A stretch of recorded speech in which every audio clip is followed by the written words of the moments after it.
Here, if you are somebody who took some action during the legislative session for the local options bill, which was in the legislature in January and February this year, if you took some action, calling your legislators, signing in, whatever those actions may be, could you just either find that reaction button and give us a wave, or right on your screen, you can start now. Did you take an action? Let's see how many hands are waving. All right. Wow. Yes. Well, that's must have been what did it, because boy, that bill had a good run this year. And thanks to everybody for doing all that you did. How about if you're a chapter lead or a team lead on one of our teams here at Fairvote, Washington? Can you give us a quick raised hand? And thank you, all of you. We could not be doing this without all of you folks doing the heavy lifting, all the teams that we've got. Finally, how about if this is your very first event? Really quickly, first time at a Fairvote Washington event, raise your hand or put it, there you go. Fantastic. Well, warm welcome. We're so glad you found us, and look forward to having you join this movement for ranked choice voting. It's a great time to be getting connected. All right. I think that, Ben, I think that's what I was to cover, and I think it's back to you. Sounds great. Sounds great. Well, we're going to hop into a supporter report. We promised in an email that invited you here that you'd be getting a report on what we've been up to and what the Fairvote, or what the ranked choice voting movement looks like here in Washington. So it is a bit of a game. So we're going to use the chat function. If you have used the chat function on Zoom, it's pretty self-explanatory. You just type in the bottom right of your Zoom screen. You should be able to see messages pop up. And we're going to do a guessing game of how close can you get to the right number. So the first question is, how many actions do you think total were taken for the ranked choice voting local options bill? So this could be people calling supporters saying, hey, will you call your legislator to tell them you support ranked choice voting? It's people signing in pro to committee hearings. We had 2 committee hearings. Both were wildly successful for our bill. Tons of people took action. This could be writing a letter to the editor.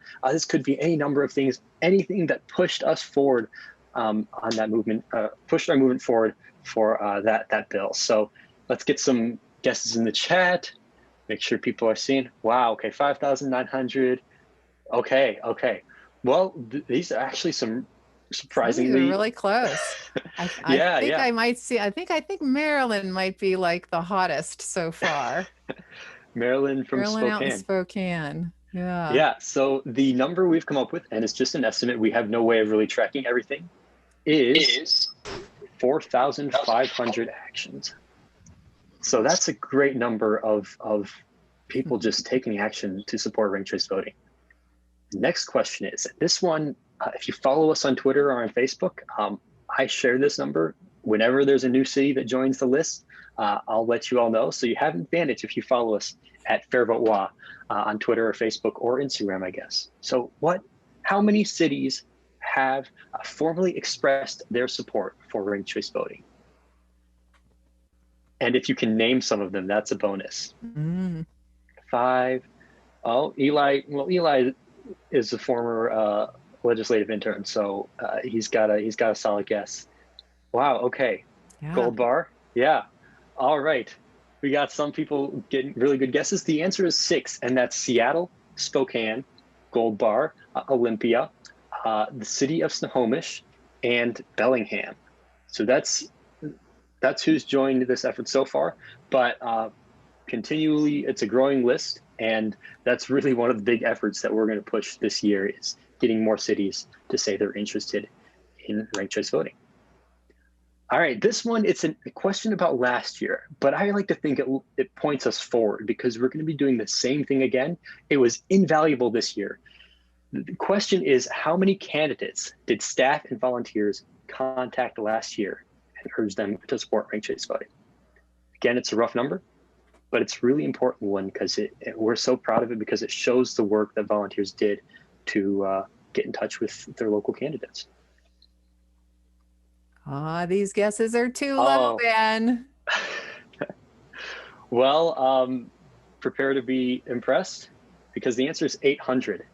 I believe that's basically every candidate we could get in touch with, right, Lisa? It was. It Yeah. was. We're going to So do it again this summer too. It could be this many, could be more. It just depends on how many people file to run. All right, I think we have two more.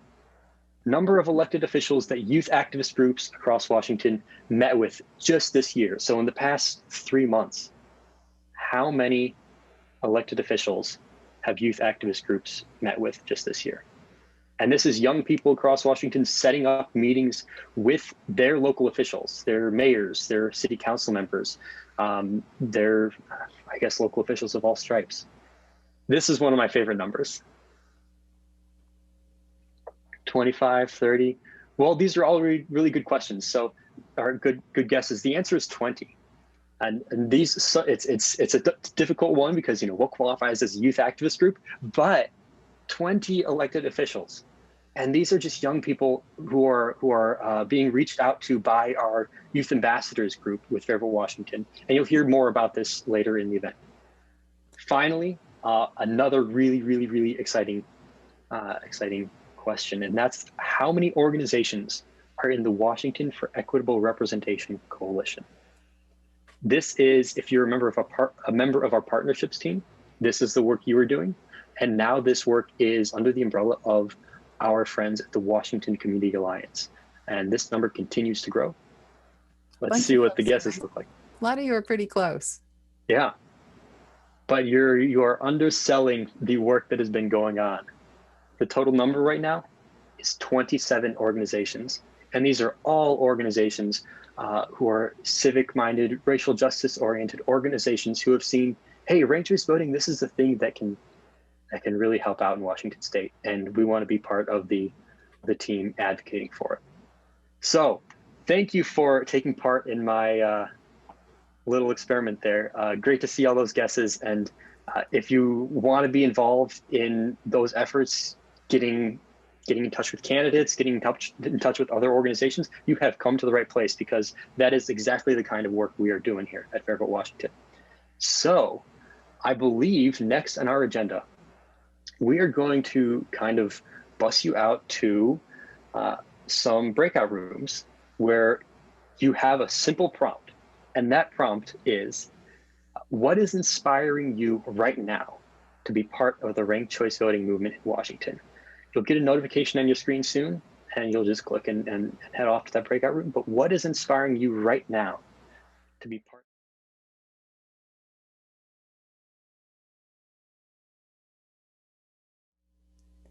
Hey, welcome back, everybody. As you come on back in, if there was something inspiring that you heard in your breakout room, what's got you fired up to be working on ranked choice voting in 2021, please drop it right on in the chat if you can put it succinctly.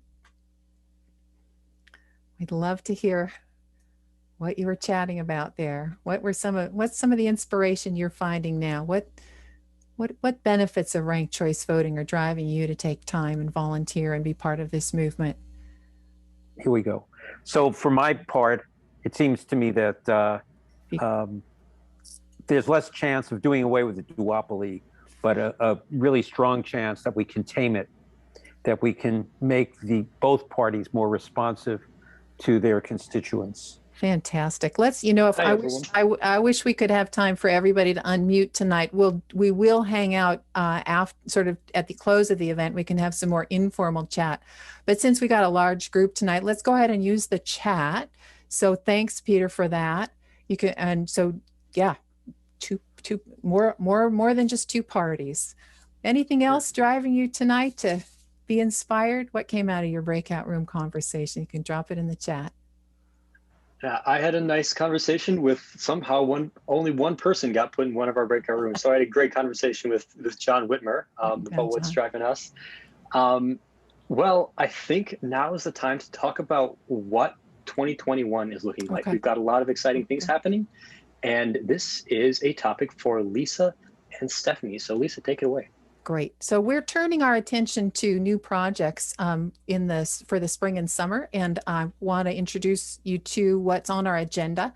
Many of you know that we have a board of directors, and the board has a program committee, and we work through the processes of defining our projects and priorities, and assessing the strategy through the complex legal landscape here in Washington State for what we're going to take up next. So we're going to go through that in just a moment. I want to also joining me in this part of the presentation is going to be the newest kid on the block here at Fairvote, Washington, and that's Stephanie Houghton. Stephanie comes to us with a ton of big time campaign experience all around the country, and we're super excited because we are going into some big time campaigns. We've been doing our groundwork here for the last few years at Fairvote, Washington, establishing ourselves, getting all of us together on board. And we've got a movement here, and we're ready for some campaigns. And Stephanie's going to be joining me in just a minute to tell you about those campaigns. Let me start quickly with a tiny bit of screen sharing just to show you what is coming. So this is the pre-launch moment. We really haven't announce this to anybody yet, and you're the first. What's up next for Fairvote, Washington? Well, the local options bill is pausing until January of 2022, and many of you know that we need that local options bill in order to be able to implement ranked choice voting in a meaningful way at the local level. But one avenue that's still open to us are county charter amendment campaigns in particular. Charter amendments can bring ranked choice voting to certain localities. And we had a wonderful presentation just last night. Our legislative director, Michael Martin, is here on the call. Michael, feel free to unmute yourself and jump in if you'd like to add anything. We had fun presenting. We were invited to give a 2-hour workshop to the Clark County Charter Review Commission, and they appear to be strongly considering recommending a charter amendment for Clark County. We'll be supporting them in that effort. Michael, did you want to add anything to that? Yeah, I'll just add briefly. It was great opportunity to present to them, and the way that we kind of broke it down is we did a 101 first to this 15-member Charter Review Commission, and then got into some of the policy that's available to the Charter Review Commission. And what I could tell, there were a lot of heads nodding, and I've already received a number of messages from the Charter Review Commissioners that say they were very intrigued by ranked choice voting and the proportional representation. So it was really, really fascinating to talk with them. So I'm pretty sure that some of you on the call tonight are from Clark County, and we will be letting you know how you can take action in support of this movement in your county. San Juan County supporters are also speaking with their Charter Review Commission. They also have a Charter Review Commission underway right now, and they are just beginning to consider the possibility of a charter amendment for ranked choice voting up there, and we will keep you posted. It's early stages for that effort. King County is where we're going to need more energy than ever. It's a bigger county, but this is a county where we're going to be targeting a lot of our energy this summer, because King County is one of the counties, one of the few counties, and San Juan is also one of them, that can even combine the primary and the general into a single high turnout election. That's the best way to use ranked choice voting. Clark County wouldn't be able to do that quite yet. They need that local options bill, but they can still bring it to ranked choice voting to the primaries.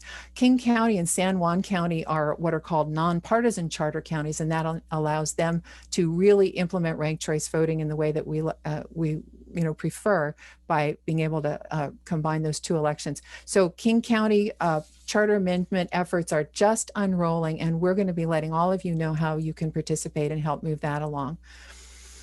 In addition, another project that's going to take a lot of our energy this summer, last summer we contacted 800 candidates who were running for office all over the state. And we're going to be at it again starting in May. Filing week for candidates is late in May, and we'll then know who we're going to be in touch with. And this will be projects for volunteers all over the state to help us following up finding out which candidates are already supportive of ranked choice voting, who needs a workshop or a one-on-one to learn more, and who are we going to list then in our as our candidates who are going to be ranked choice voting champions and ranked choice voting local options supporters. And finally, I want to, this is really where I want to bring in Stephanie now, who's been beginning to think about where will we be, how will we be lining up support for our statewide ballot initiative. Is it going to be 2022? If so, how do we build toward that? And Stephanie, I'm going to stop screen sharing so we can all see you and hear just a little bit about how you plan for something like a statewide ballot initiative. How do you do that? Well, actually, it's funny that you asked that right after that, because you basically have started describing it, and that's to go county by county and say, okay, what are the possibilities here that are already on the ground? So before I jump too far into that, I do just want to take a minute to say, yes, hello, I'm Stephanie Houghton. I am the new organizing director here at Fairvote, Washington. I am also new to Washington. As Lisa mentioned, I have done a bunch of campaign work across the country, including some work in Chicago, where we had a 13-way general that had some really crazy results. And that sort of got me thinking about RCV.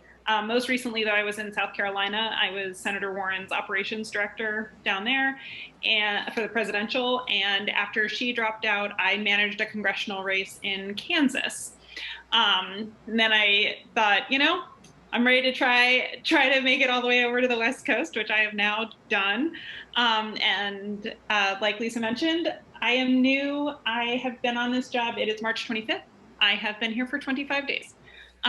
So I'm super excited to be here, but I'm definitely still learning. So how do you run a statewide ballot initiative? Well, you start with counties and you start looking at those counties and saying, okay, well, in this county, we can take this step right now. And something that we can do in King County right now is we can start this process. We can start this process in a real way with the county councilors and talking through, like, how do we put that on their ballot this year? And how do we then, after it's on the ballot, make sure that it passes? The big thing for a ballot initiative, especially like ranked choice voting, is going to be the education component of this campaign. We're going to need to educate voters one at a time, just like we do with the elected officials. We're also going to need to educate groups of voters, and that's actually where you all can be advocates for RCV in your communities.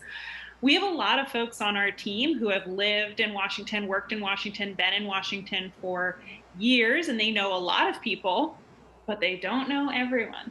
So if you have a group, if you've got a wine club, happy to go to any and all wine clubs, even if they're just on Zoom. If you've got a book club, we're happy to go talk to them as well. We're looking for liaisons to communities across the state. And then it's just a matter of figuring out, okay, well, these are the good talking points. These are good education points. And then comes the part that we all know so much about, the GOTV, getting out the vote. GOTV for RCV is going to be a big part of our campaign. But first, we've got to tell people about us. And that's what we're doing starting yesterday. So we've been doing this for a long time, but that's really the priority at the moment. And I know we only have like another minute here, but if anyone has any questions, I will be around afterwards, or you can throw them in the chat. And Stephanie, I want to jump in and say, hey, I forgot to mention that those charter amendment initiatives, we are talking about November 2021. This is like out of the gates fast with this. The statewide ballot initiative, the soonest will be 2022, November 2022. And our board will be reaching a decision, we expect, early this summer, whether that's going to be go, no go, or no go for the November 2022 ballot. We'll be assessing that based on polling. You know, it's going to be a big, heavy lift when we do that statewide ballot initiative, and we want to be ready. fully ready to really win that. But in the meantime, November 2021, so this spring and summer is county charter amendment time, and we're going to be letting you know all kinds of things about that. Questions in the chat, feel free to drop in the chat. We have a couple minutes, we can do those now. Ben, are you in a position to sort of pick the questions we should tackle now? Sure, we've got one question, and that's, would a statewide ballot initiative include federal elections? And yes, it certainly would. Statewide offices and federal and congressional offices, that would be part of the statewide ballot initiative. At this point, we're expecting our statewide ballot initiative would include all the bills that we've been wanting to run. This year, we were limited in the number of bills we could run because of the COVID restrictions in the legislature, but the statewide ballot initiative at this point would include local options for ranked choice voting, and then just statewide use of ranked choice voting for all statewide executive offices, all federal offices for Congress, and for presidential primaries. Those four. Awesome. I think that that answered Brett's question as well. And Tim is asking, does Fairvote Washington have an opinion on the proposal to allow Washington votes? I don't think that is the signed ballot initiative on my opinion. Yeah, I don't for think electronic signature gathering. We would like that. I think that's right. Yes. Ask our organizing director. Yes, please.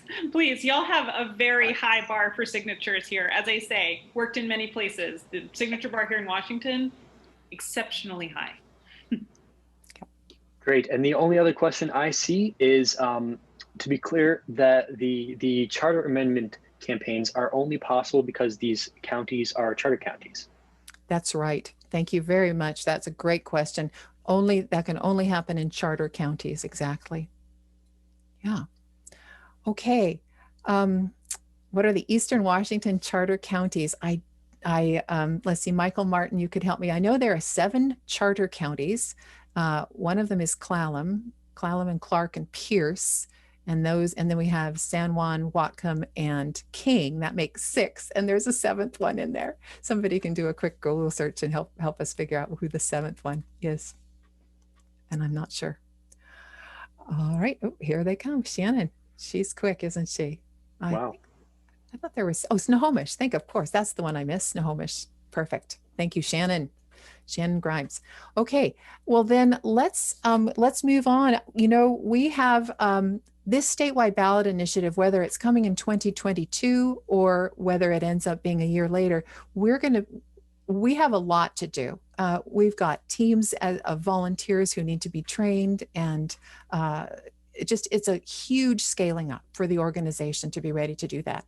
And even the upcoming campaigns are going to be resource intensive. So just to be very clear and transparent, in addition to all the good things you all do all the time, many of you are also donors, and we do need money to be able to fund those sorts of campaigns. And we're excited to be introducing, I am tonight, our brand new development director who's joining our staff expressly in order to help us make sure that we raise the resources that we need in order to be successful with these efforts. So Jessica Keys, who hails from Georgia, can you come on in and introduce yourself and say hi to the folks? Hi, yes, hello, it's nice to be here. I'm Jessica, the new development manager for Fairvote Washington. So I'll be helping with fundraising efforts now moving forward. I have several years experience in fundraising for nonprofits that are national, regional, and then local. So I'm pretty excited to be here and helping with this effort. But I am new here from Atlanta, Georgia. I just got here like Stephanie. I'm pretty fresh to the region, but so far I'm loving it. It's wonderful here. And I'm so excited to work with all of y'all. Sorry, y'all. But anyways, so as Lisa and Stephanie mentioned, we're turning our attention this spring to charter amendment campaigns in King, San Juan, and Clark counties. And this does create a need for an army of trained volunteers and the staff to manage them in the coming months as we work to educate voters about ranked choice voting. So with that in mind, our board of directors has generously pledged a $12,000 matching fund if we increase our monthly recurring donations by $1,000 each month. So in effect, if we can pull in $12,000 in monthly recurring donations every year, Our board will match that with another $12,000, bringing us to a total of $24,000 a year in support. That's huge. But basically, to help put this into perspective, that means if just 25 people gave $10 a month starting tonight, we would be a quarter of the way to our goal, which is a really big step in the right direction. But to help make this easier for everybody, and because I'm new and I would love to meet everyone, we've created a pledge form that you can fill out tonight without having to go get your credit card right now. I'm dropping that in the chat right now. If you just fill it out tonight, I'll circle back with a phone call to meet you and help you complete your pledge. But basically, we can't do this without you guys. Your financial support is really critical for funding our efforts to train volunteers to be effective in their roles and the staff to support the wide network of volunteers that will need to get this done. But thank you all for being here. Thank you so much. I'm super excited to meet you. I'll drop my number, my email address in the chat if anybody has questions or just wants to connect. But that's all I have for you tonight. I'll turn it back to Ben. Jessica, thank you. And hey, thanks, Brett. He's going to bump up his monthly donation. Really appreciate that. We're very grateful. Okie doke. I think up next tonight is actually the highlight of the evening, I think is going to be. I'm going to hand it to you, Ben, to introduce our next speakers. Thanks. So I'm going to introduce Yasmin and Tara. Yasmin and Tara are our communications and organizing interns. And they've been hard at work with our youth ambassador team. So if you remember that number at the beginning of how many people our young people across Washington have been meeting with, that is largely thanks to the work they're doing. So Yasmin and Tara, could you introduce yourselves? Hi, yeah. Just as Ben said, I'm Yasmin. I'm one of the communications and organizing interns. I started around, I think, 5 or 6 months ago, and it's been amazing ever since. Hi, my name is Tara. I'm the other communications and organizing intern. And so today we just kind of want to talk about what we've been working on this past year as youth ambassadors. And I can just start with how the youth ambassadors started.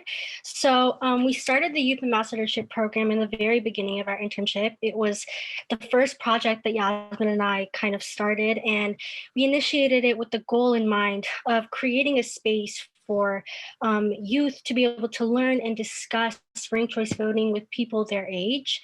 Yasmin and I wanted more people like us in this movement, so young people from the age of high schoolers to college students, and we wanted that chance to amplify these voices that can often get muffled or lost or uninspired in big crowds like this.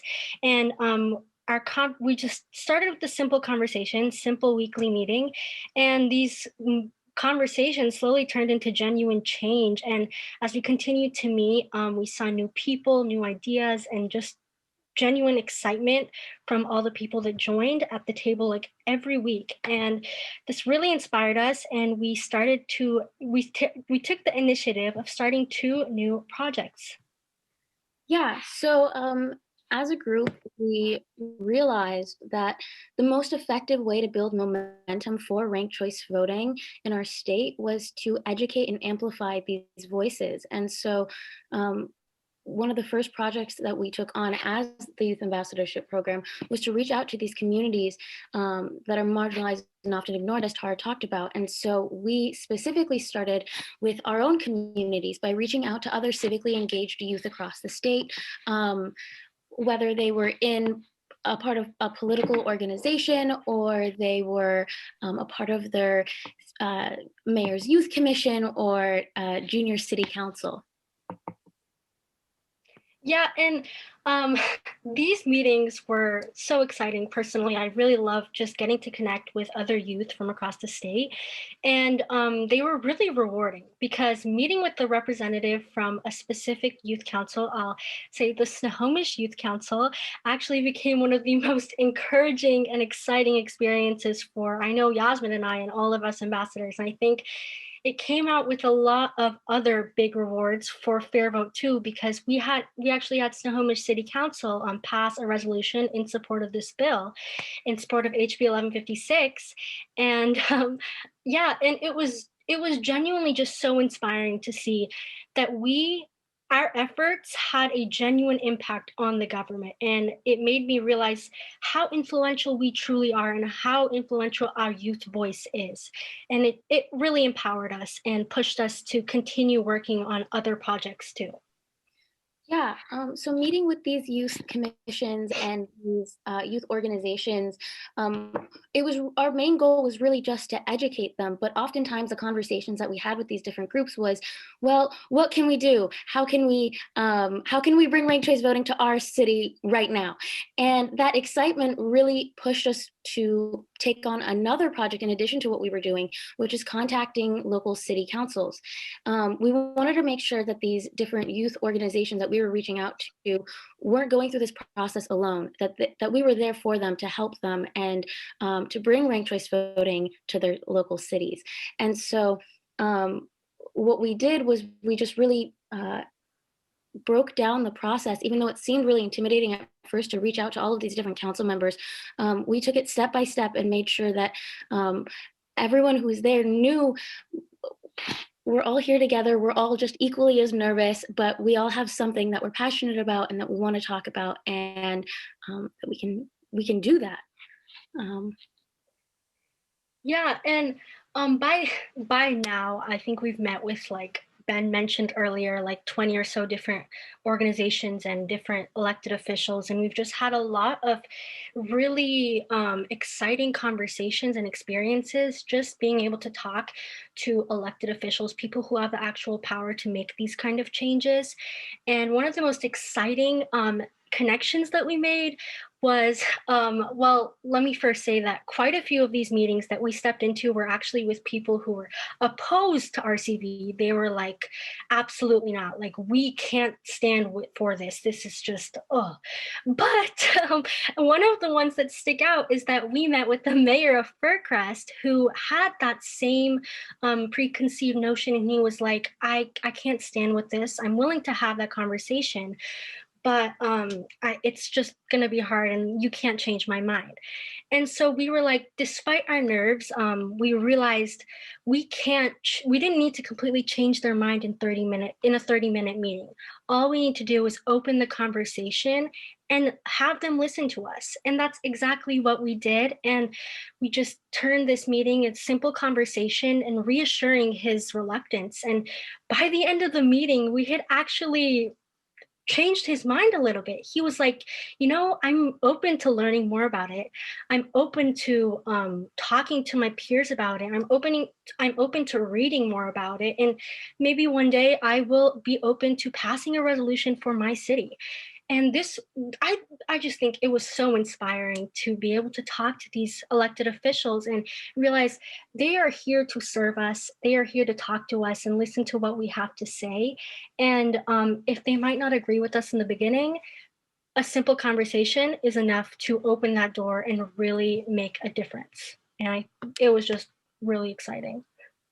Yeah, I hope that everything we've said so far kind of helped encourage or inspire you guys to take the same initiative to reach out to your local city council members, set up those meetings, send those emails, and talk to them. Because for me at first, it didn't really seem like it would make that much of a difference, but it really did end up making a world of difference, not only just for me, but I think, well, for the cities like Snohomish that were able to pass resolutions. So yeah, thank you. Thank you, Yasmin and Tara. It's always funny. Those stories are wonderful. Oftentimes after a meeting, Lisa will often join for these meetings, and I'll hear Lisa tell a story, and it's like 30 minutes long. Oh, this happened, this was so amazing. And then Yasmin and Tara just took it. It was wonderful. And then I'll have a call with Tara and Yasmin, and I'll say, so how'd that meeting go? And they'll say, oh, it was fun. It went well. Yeah. I'm like, okay, good. But it's always so wonderful to hear all these stories of young people all across Washington making these setting up these meetings and just realizing that the political process is within their grasp. And I think that's the moral of the story here, is that though King County and San Juan County and Clark County as well are kind of that's where our sites are right now, every single person in Washington can set up a meeting with their local officials and say, hey, what do you think about this ranked choice voting thing? All we're asking for is a resolution.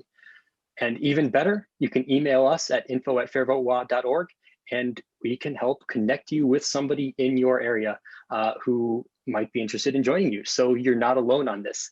And yep, Youth Ambassador Team, if you know a young person in Washington that wants to get involved in the Youth Ambassador Team, Monday evenings at 5:30, go to our website, fairvotewa.org, and you can go to our events page and you'll be able to sign up there easily for any of our events. So I have the honor of this quick call to action. We have a petition for ranked choice voting in Washington. And like Stephanie was mentioning, each person here knows other people in Washington. And we have an opportunity to work within our own networks to help build the movement for ranked choice voting. So I just put a link in the chat here. It is a link to our petition. And our call to action right now for you is to text that to 2 of your friends who have maybe been thinking about ranked choice voting, or maybe you want to start the conversation with them. Text that to them and say, hey, this is a simple way you can take action. It takes nothing out of you to just show your support and sign this petition. I think we have 400 people have signed so far, but our goal is 1,000, and we're going to keep growing that goal as we get more people to sign up. So help us get that first benchmark, and help us get more people in the loop for ranked choice voting. Now, to close off the event, I'm going to send it over to Jessica very quickly to remind us about that pledge. Yes, thank you. You guys are awesome. All of y'all are awesome, because we already have 8 pledges and several people actually are increasing their amount. So thank you so much. Evan actually said, let's make it a trend. And I agree with that. So I will go ahead and copy and paste the pledge link again in here in case you missed it. Want to go ahead and submit your pledge. But otherwise, yes, please, if you have any questions or want to connect, don't hesitate to contact me. Thanks, Jessica. And yeah, you'll see on that pledge, you can make a note. If you aren't able to donate right now, you can fill in other and say how you'd like to get involved. But it is so great to see we've already had a lot of people, wow, doubling their contributions. Okay, that is great to see. That is great to see. Well, everyone, the staff of Fairvote Washington is going to stick around for 10 more minutes, but we have finished our event. So thank you all so much for being here.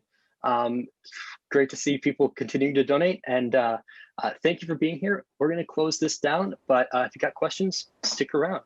So thanks so much for your time.